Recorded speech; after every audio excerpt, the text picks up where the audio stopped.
akan membaca dan merenungkan kebenaran firman Tuhan. Saya ajak jemaat sekalian untuk membuka Pengkhotbah, kitab Pengkhotbah. Pengkhotbah pasalnya yang ke-7. Pengkhotbah pasalnya yang ke-7.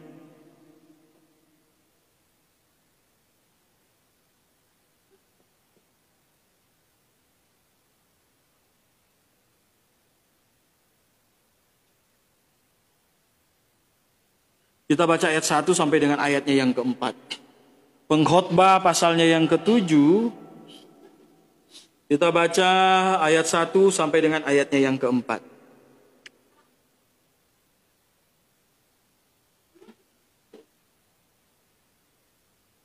Sudah dapat semua?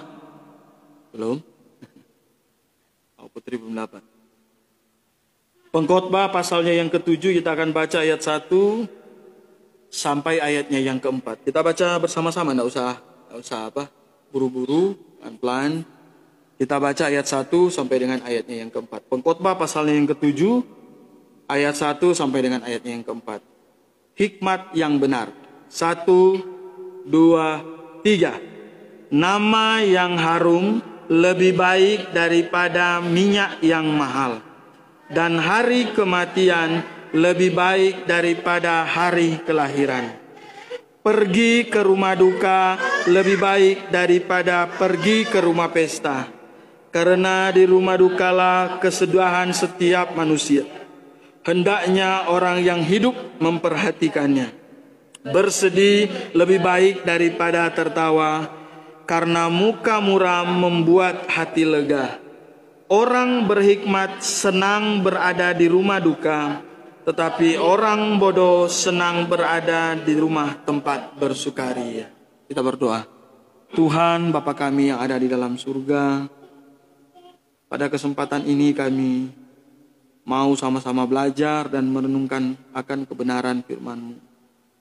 Tuhan pimpin kami, biarlah kami sungguh-sungguh diajar, diperlengkapi, dan dituntun oleh firman yang akan kami pelajari bersama.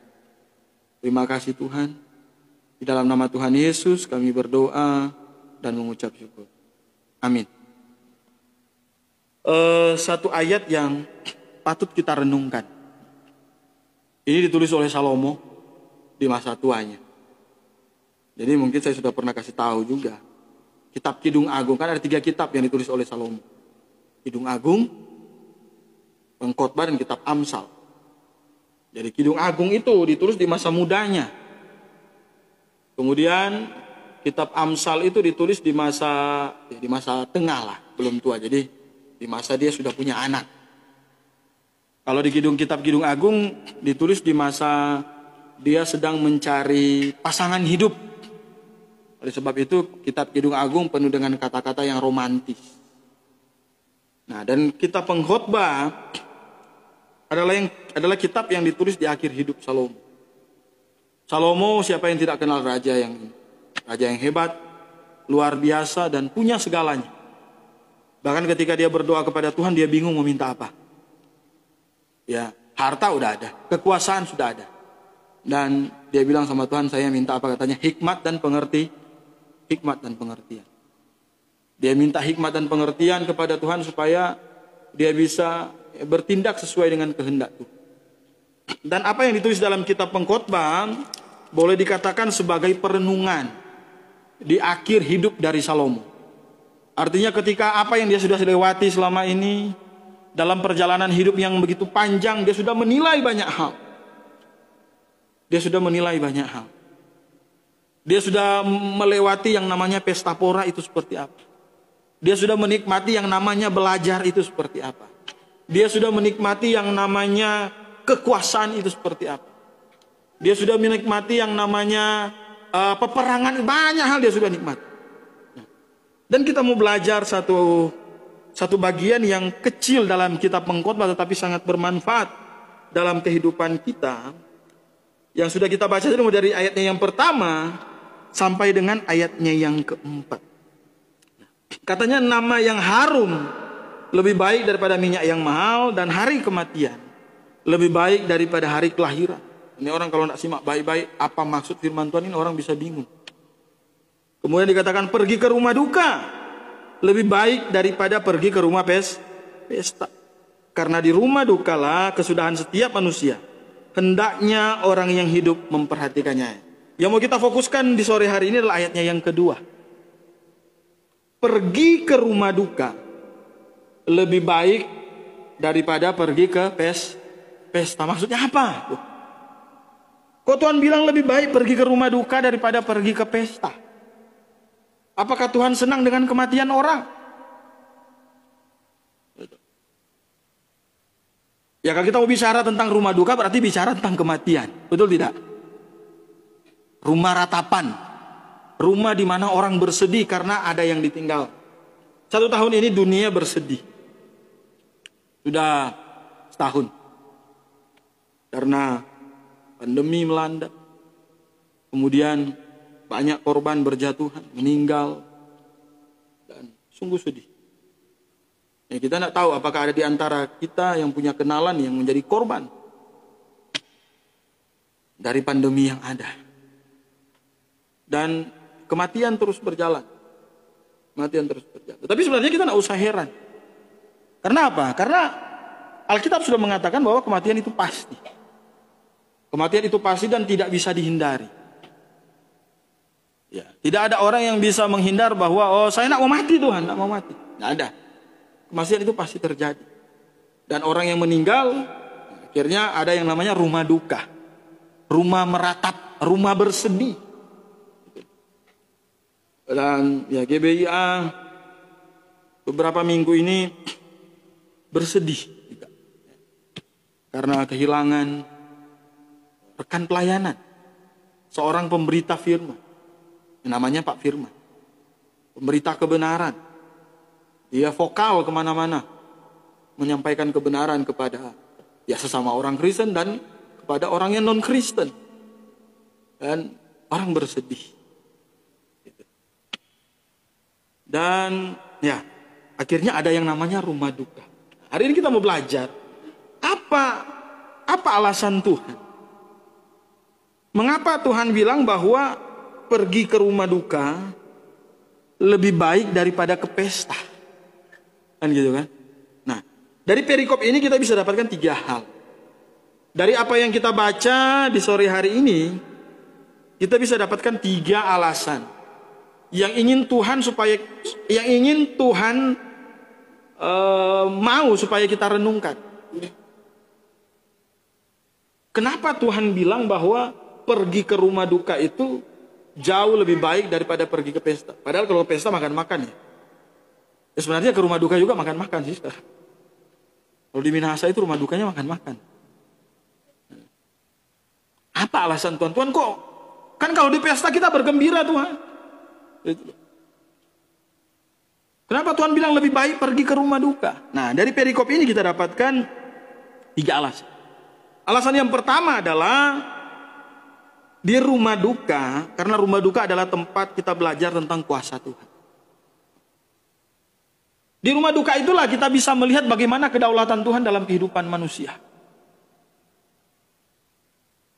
Ketika ada seorang lahir di dunia ini, dia akan pasti mati. Nah, disinilah kita belajar bagaimana Tuhan mengatur, berdaulat, dan berkuasa atas kehidupan manusia. Banyak orang pengen umur panjang, tetapi akhirnya Tuhan izinkan dia meninggal dalam usia-usia yang muda. Banyak seperti itu. Banyak orang yang kelihatan sudah mau meninggal, tapi nggak meninggal. Bahkan udah sakit berat gitu loh. Tapi ternyata meninggalnya umur 90 tahun. Ada orang yang kelihatan sehat-sehat, tapi akhirnya meninggal. Banyak, kita udah bisa lihat itu sendiri. Loh, misalnya kan begini kan, manusia kan begini. Kalau manusia ini begini. Loh, kan kemarin sehat-sehat dia. Nah, itu, benar gak? Kan kemarin dia sehat-sehat, orang kok dia masih video call sama saya? Ya ampun, kok sekarang dia sudah meninggal. Nah inilah hidup manusia ini dalam pandangan manusia memang misteri. Artinya manusia tidak pernah tahu apa yang akan terjadi besok. Ya manusia hanya bisa mengira-ngira berencana. Benar nggak? Ya kan? Oh, besok kita mau liburan. Besok saya mau kuliah. Besok saya mau kerja. Besok saya mau ini dan itu dan ini. Kita punya rancangan, punya rencana. Tetapi semua keputusan dalam rancangan manusia itu ada tangan Tuhan. Oleh sebab itu ada orang yang sudah merencanakan sesuatu tidak jadi. Kenapa? Ya Tuhan punya alasan kenapa nggak jadi. Termasuk ada orang ketika kok dia masih muda, dia rajin, dia baik, ya enggak? Kenapa orang baik cepat dipanggil oleh Tuhan? Nah inilah, dari sini kita belajar bahwa hidup dan mati manusia itu ada di tangan Tuhan. Ada di tangan Tuhan. Tuhan menciptakan kita dengan segala yang ada di dalam hidup kita. Dan Tuhan mau ketika Tuhan menciptakan kita tunduk kepada peraturan-peraturan dan kehendak-kehendak Tuhan. Supaya perjalanan hidup kita adalah perjalanan yang menyenangkan hati itu. Nah inilah mau Tuhan. Oleh sebab itu dalam Alkitab kita dapatkan bahwa manusia itu diciptakan untuk kemuliaan nama Tuhan. Kitab Mazmur. Dan Tuhan mau mengatur semuanya supaya berjalan dengan baik. Tetapi ya manusia ini kan punya kehendak bebas. Punya kehendak bebas sehingga kadangkala ada pilihan-pilihan manusia yang tidak sesuai dengan kehendak tuh. Tetapi ingatlah bahwa dari segala sesuatu yang terjadi dalam kehidupan manusia, Tuhan punya daulat untuk menghentikan kehidupan kita. Dan ketika kita hadir di rumah duka, kita bisa menikmati dan melihat dan merenungkan betapa besar kuasanya Tuhan. Oh, Tuhan yang kita sembah ini Tuhan luar biasa. Jadi bukan hanya bersedih datang ke rumah duka, tetapi di situ kita bisa belajar bahwa Tuhan yang kita sembah itu Tuhan yang luar biasa. Bukan Tuhan yang main-main. Bukan Tuhan yang bisu. Bukan Tuhan yang mati.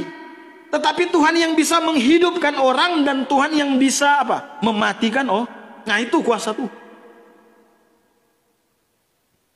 Ada banyak orang itu, apalagi sekarang ya, banyak manusia itu tidak terlalu peka dengan kuasa Tuhan. Kenapa? Bahkan kuasa Tuhan dijadikan lelucon, banyak itu. Dijadikan lelucon. Wah, kalau Tuhan ada, katanya kenapa ada penderitaan? Kan gitu kan? Kalau Tuhan ada, kenapa ada kesusahan? Kalau Tuhan ada, kenapa ada penderitaan? Kalau Tuhan ada, kenapa ada perang? Kalau Tuhan ada, kenapa ada kejahatan? Kenapa ada pembunuhan? Kenapa keluarga saya harus mati? Kenapa keluarga saya harus menderita? Kenapa keluarga saya miskin dan seterusnya? Banyak orang suka olok-olok. Oleh sebab itu, bagi kita yang sungguh-sungguh percaya bahwa Tuhan itu ada, dianggap aneh oleh orang-orang yang tidak percaya kepada Tuhan. Jadi, kematian seseorang, kita tidak mau minta supaya orang mati kemudian kita nikmati kuasa Tuhan, tidak, ya kan? Tetapi kan kematian itu pasti, kapan saja bisa terjadi. Disitulah kita belajar bahwa yang punya kuasa penuh dalam kehidupan kita adalah Tuhan sendiri, Firman Tuhan berkata, katanya apa? Manusia itu seperti uap. Manusia itu seperti uap yang suatu saat nanti akan lenyap. Tetapi Tuhan tidak. Tuhan itu maha kuasa. Dia menciptakan segala sesuatu. Dia mengatur segala sesuatu. Dan banyak hal. Jadi, kita jangan anggap remeh ketika misalnya pergi ke rumah duka, cuma mau lihat orang supaya apa? Supaya keluarganya senang, supaya keluarganya terhibur dan lain-lain, tidak. Di dalam suasana duka seperti itu, sekali lagi kita akan sungguh-sungguh belajar tentang kuasa Tuhan. Masih ingat Raja Hizkia? Raja yang selalu hampir setiap khotbah saya sering ucapkan raja ini. Raja Hizkia datang. Dia melakukan banyak gebrakan. Waktu itu Israel mulai makin down karena penyembahan berhala. Bapaknya Raja Hizkia itu adalah bapak yang kurang baik karena dia mengizinkan penyembahan berhala di Israel. Dan Hizkia ini melakukan satu perubahan yang luar biasa. Dia musnahkan semua tempat korban-korban anak dan seterusnya. Dan akhirnya dalam kehidupannya, bahkan dalam keberhasilan pelayanannya, Raja Hizkia satu kali didatangi oleh Tuhan ngomong ke dia lewat nabi. Kemudian berkata bahwa Raja Hizkia, kamu sekarang kasih tahu ke keluargamu, sebentar lagi kamu akan mati. Karena kamu sakit berat. Kaget gak Hizkia? Kaget. Tuhan, janganlah, tolong Tuhan. Kasihinilah aku, saya masih mau melayani dan seterusnya. Dan akhirnya apa? Ya Tuhan perpanjang umur Hizkia, bayangkan. Harusnya dia udah mati nih, ya kan? Tetapi akhirnya Tuhan perpanjang umur Hizkia ditambah 15 tahun. Artinya kalau Tuhan datang ngomong ke Hizkia umur 30, maka Tuhan perpanjang 15 tahun dan akhirnya Hizkia dapat kesempatan 45 tahun. Jadi harusnya dia mati umur 30, tetapi Tuhan kasih bonus sampai umur 45. Jadi, nah di sini kita mau belajar apa? Kita belajar tentang bagaimana kuasa Tuhan. Ya kan? Kuasa Tuhan yang bahkan sekalipun bisa menunda kematian orang. Tuhan bukan tidak konsisten, tapi Tuhan punya alasan kenapa melakukan itu. Tuhan punya alasan. Ada seorang yang bernama Lazarus. Dalam Alkitab itu ada banyak Lazarus. Tetapi ada satu Lazarus. Lazarus ini sudah mati, kemudian dikuburkan. Bayangkan. Sudah mati, kemudian dikuburkan, dan di dalam kubur selama berapa katanya? 3 hari. Oh, keluarganya udah menangis, Tuhan, kok nggak datang-datang? Ini anak kami udah mati ini. Tuhan Yesus datang 3 hari setelah kematian, harusnya udah bau busuk. Oh, keluarganya nggak berhenti. Tiba-tiba Tuhan Yesus muncul. Kemudian Tuhan Yesus membangkitkan Lazarus. Jadi Tuhan berkuasa atas hidup manusia. Jika ada orang bergantung kepada kuasa-kuasa yang lain, itu bahaya. Di sekolah teologi itu ada nama mata kuliahnya itu doktrin malaikat, angelologi, satanologi, dan okultisme. Okultisme itu penting untuk dipelajari. Karena paham okultisme itu ternyata banyak menipu manusia. Dan akhirnya manusia ini banyak bergantung kepada kuasa-kuasa yang bukan berasal dari Tuhan. Kuasa-kuasa yang berasal dari luar otoritas Tuhan. Jadi kalau kita mau tanya, ada nggak kuasa-kuasa gelap yang bisa melakukan hal-hal yang kelihatannya supranatural? Ada. Dan apakah manusia banyak bergantung kepada kuasa-kuasa itu? Banyak sekali. Manusia bergantung kepada kuasa-kuasa yang demikian. Nah, manusia-manusia seperti ini adalah orang yang tidak percaya kepada kedaulatan Tuhan dan kuasa Tuhan. Seperti itu. Kalau di Medan di Sumatera bilang beku apa? Begu kali Nias beku. Beko kalau di ya betul. Seperti itu demikian. Nah itu terlalu ekstrim sebenarnya. Tetapi begini. Ada hal-hal yang ringan yang manusia tidak sadari ternyata sedang bergantung kepada kuasa-kuasa yang di luar Tuhan. Contohnya begini. Banyak orang Kristen itu kalau banyak masalah, kalau punya masalah itu dia bukan lari datang kepada Tuhan, dia cari manusia-manusia yang tidak percaya kepada Tuhan. Orang-orang pintar. Tanya, tolong gimana ini rumah tangga saya seperti ini, kacau balau dan seterusnya. Akhirnya karena psikiater ini bukan orang yang percaya Tuhan. Nah dia mulai anjurkan dong, iya kan? Dia mulai anjurkan, aduh Bapak perlu refreshing, enggak? Bapak perlu menenangkan diri. Sudah capek Bapak kerja dari hari Senin sampai dengan hari apa katanya? Hari Sabtu kemudian di rumah ribut-ribut lagi dengan keluarga. Ya udah Bapak mesti liburan.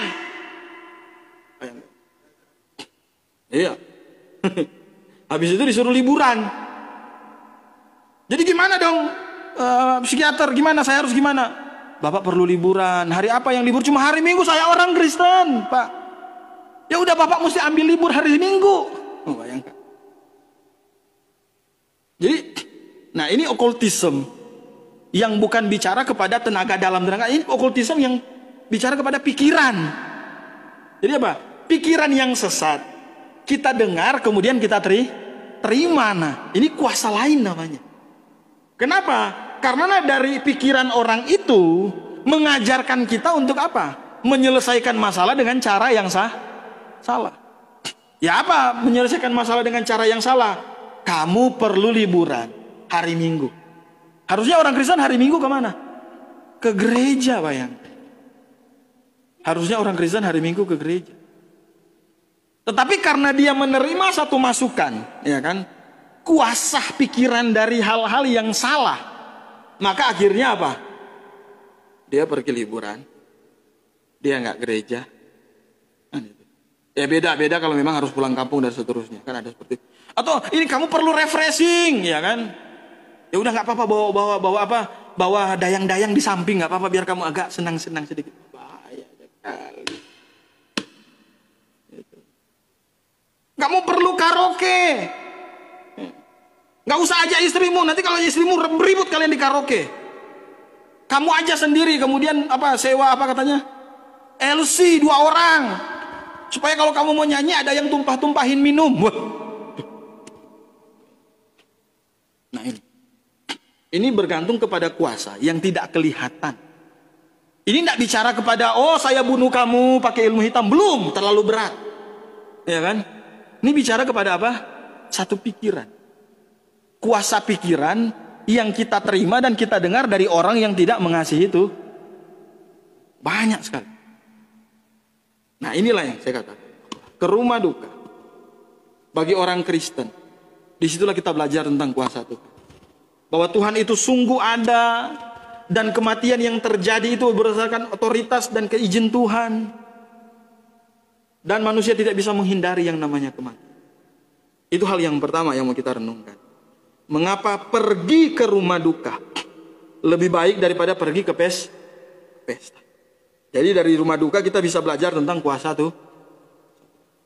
Yang kedua, mengapa pergi ke rumah duka lebih baik daripada pergi ke pesta? Alasan yang kedua dari ayat yang kita baca di sini adalah karena pergi ke rumah duka, karena rumah duka adalah tempat kesudahan hidup manusia. Disinilah kita melihat akhir hidup dari seseorang. Dan kita harus merenungkan bahwa satu saat nanti saya akan mengakhiri hidup dengan tempat yang sama. Saudara. Ya memang kalau kita mati kita nggak tahu lagi apa yang terjadi. Cuma begini. Kalau pelaut-pelaut itu. Kalau pelaut-pelaut, nelayan-nelayan yang jarang pulang, ya kan? Itu mereka kalau melaut, itu kemudian mati di laut itu jarang dibawa pulang. Sedih nggak? Sedih sekali. Jadi dia mati, kemudian kalau dia orang Kristen udah disembayangkan, doakan bentar. Kalau dia orang Muslim disolatkan gitu kan? Harus dibuang di laut, bayangin. Dilempar ke laut. Karena kapal ikannya itu berbulan-bulan baru kapal ikan yang besar ya, bukan kapal yang perahu kecil, enggak. Ini kapal ikan yang besar-besar, yang canggih-canggih. Ini pelautnya itu kadang. Kalau dia mati di kapal itu kan banyak kasus. Mayatnya itu enggak ketemu keluarganya lagi. Sedih sekali. Tapi ingat saudara, ketika kita datang ke rumah duka, kita melihat ada kematian di sana. Nah disitulah kita belajar tentang akhir hidup dari semua manusia. Bahwa semua manusia pasti mati. Tidak ada manusia yang tidak lolos dari kematian. Yang akan lolos dari kematian. Semua pasti mati. Dan itu diajarkan oleh Alkitab sejak awal. Ketika manusia jatuh ke dalam dosa, Tuhan berkata bahwa semua manusia akan mati. Bagi manusia yang jatuh ke dalam dosa.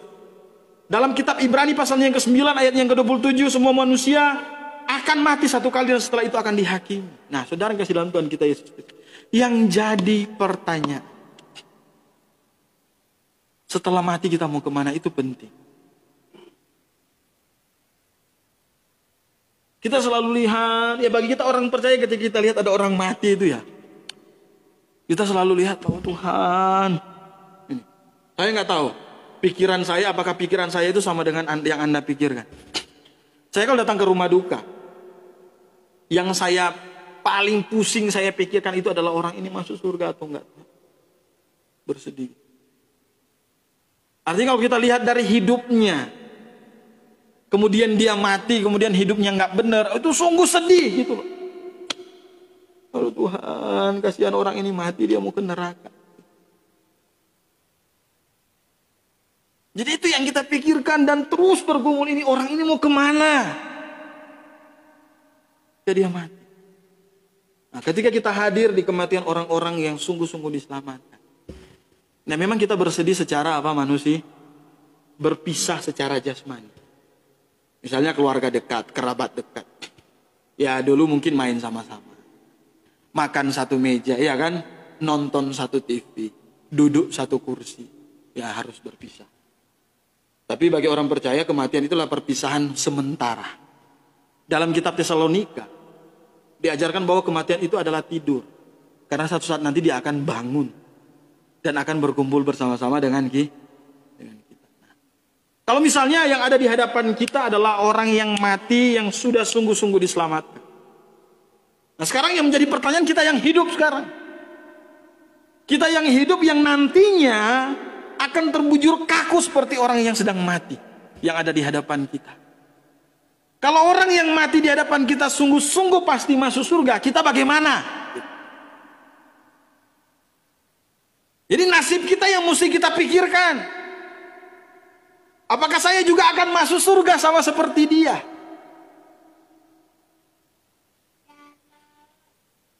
Nah, ini masalah apa? Iman. Kalau iman kita benar, ya kan? Kalau iman kita sungguh-sungguh benar di hadapan Tuhan, maka kita punya satu keyakinan bahwa kematian itu bukan lagi hal yang menakutkan. Amin? Bukan. Tetapi kematian itu adalah hal yang apa? Membahagiakan. Misalnya bagi orang yang sakit, kemudian dia punya iman. Misalnya saya sakit berat nih. Saya nggak pernah minta sakit berat, tapi saya nggak pernah tahu, mungkin bisa sakit berat aja. Sakit berat kemudian akhirnya mati. Ya berarti saya mati, saya sembuh dari sakit saya. Ya kan? Yang pusing memang istri. Pusing ya istri yang ditinggalkan di dunia. Apalagi kalau nggak ada warisan. Pusing, besarin anak sendiri. Tapi saya yang mati. Yang pertama saya akan sembuh dari apa? Sakit penyakit saya. Itu loh. Dan yang paling utama adalah sakit rohani saya akan sembuh untuk selama-lama karena saya akan bersama-sama dengan Bapa di surga. Nah, dari kasih dalam Tuhan kita Yesus. Inilah pelajaran yang berharga ketika kita datang ke rumah duka. Jadi yang kedua adalah karena di rumah duka tempat kita apa? Melihat akhir hidup manusia. Oleh sebab itu kita yang masih hidup sekarang, kita bisa belajar dari orang-orang yang sudah mati. Kalau mereka mati meninggalkan kita dengan iman yang benar, puji Tuhan, haleluya. Baiklah kita mengikuti iman yang benar. Kalau kita melihat kematian seseorang yang tidak memiliki iman yang benar, biarlah kita koreksi. Apakah iman saya sudah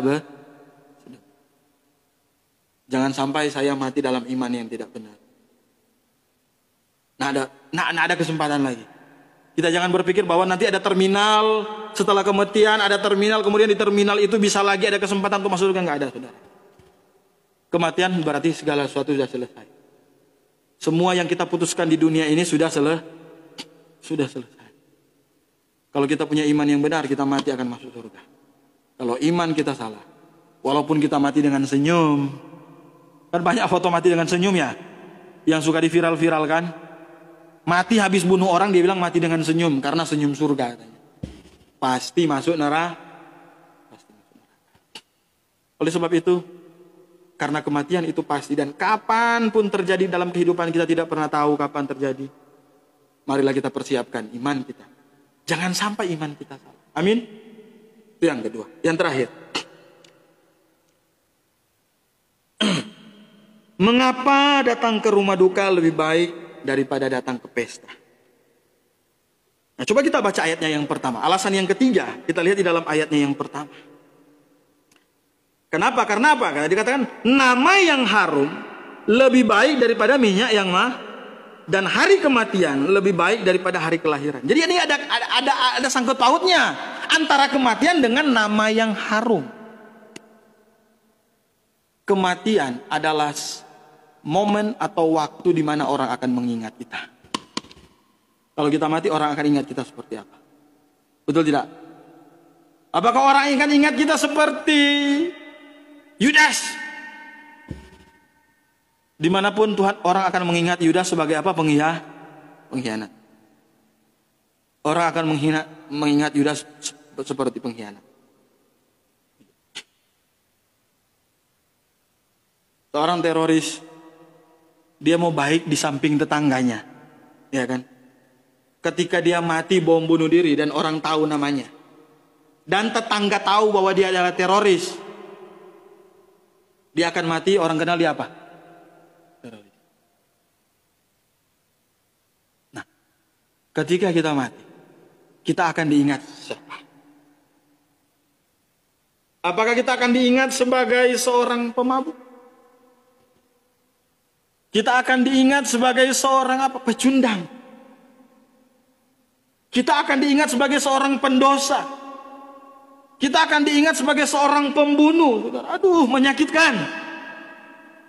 Nah, bagi orang yang belum diselamatkan mungkin itu tidak terlalu masalah.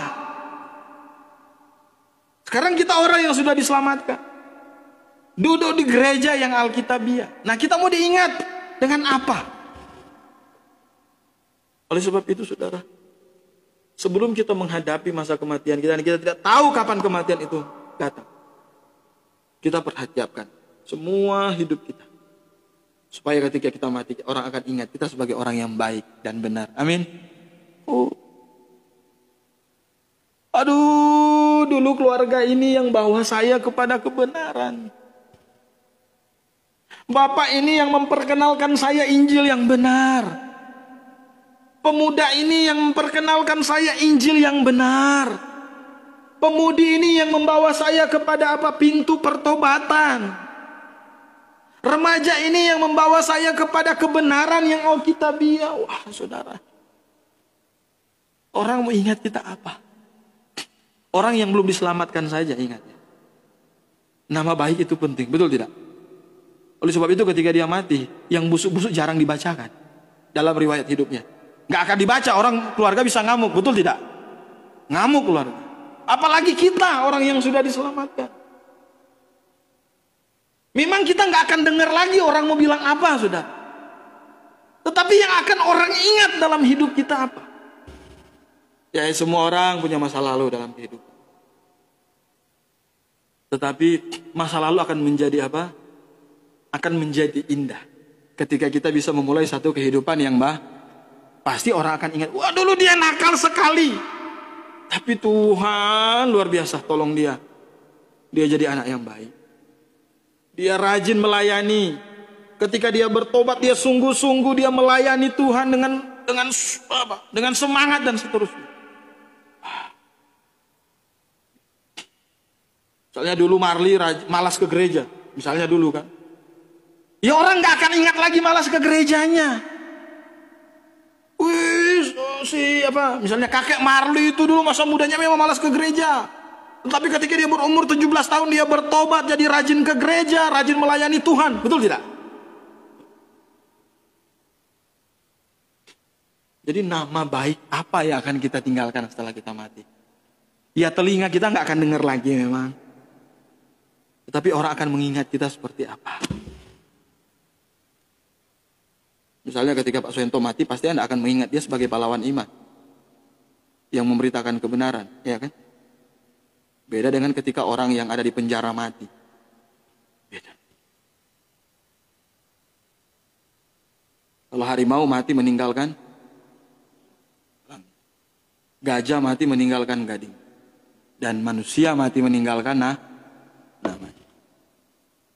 Kita mati mau ditinggalkan apa?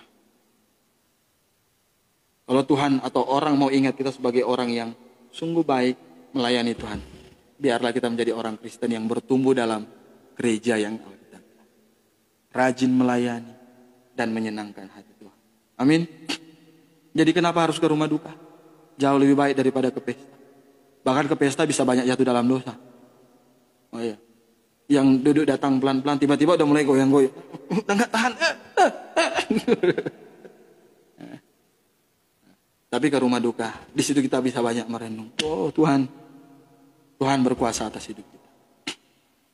Dan yang kedua, kita pasti akan seperti ini nanti. Kapanpun bisa terjadi.